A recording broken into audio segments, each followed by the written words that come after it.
रंगाचा उत्सव सुरू असतानाच गडचिरोली जिल्ह्यातील आरमोरी शहरात आज एक मोठी शोककळा पसरली. मित्रांसोबत वैनगंगा नदीत आंघोळीसाठी गेलेल्या 25 वर्षीय तरुण अभियंत्याचा पाण्यात बुडून दुर्दैवी मृत्यू झाला.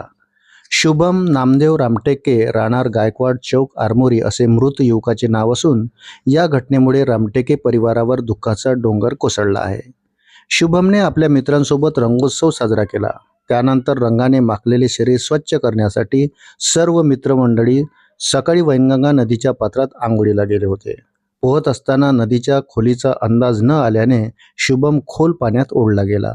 सोबत असलेल्या मित्रांनी त्याला वाचवण्याचा आटोकाट प्रयत्न केला, मात्र पाण्याचा प्रवाह आणि खोलीमुळे त्यांना यश आले नाही. घटनेची माहिती मिळताच पोलिसांनी स्थानिक नागरिकाच्या मदतीने शोध मोहीम राबवून शुभमचा मृतदेह बाहेर काढला. शुभमचा हा अपघाती मृत्यू संपूर्ण शहरासाठी चटका लावून जाणारा ठरला आहे. त्याचे वडील नामदेव रामटेके हे भंगाराचा व्यवसाय करून कुटुंबाचा उदरनिर्वाह करतात. अत्यंत प्रतिकूल आणि हलाखीच्या परिस्थितीत त्यांनी मुलाला अभियांत्रिकीचे शिक्षण दिले होते. अवघ्या 2 महिन्यापूर्वी शुभमची एका नामांकित कंपनीत नियुक्ती झाली होती. कुटुंबाचा आर्थिक आधार बनण्यापूर्वीच काळाने त्याच्यावर झडप घातल्याने परिसरात हळहळ व्यक्त होत आहे. एकीकडे मृत्यूचे दुःख असताना दुसरीकडे आरमोरी येथील वन विभागाच्या डेपोमध्ये जळाऊ लाकडाची भीषण टंचाई निर्माण झाली आहे.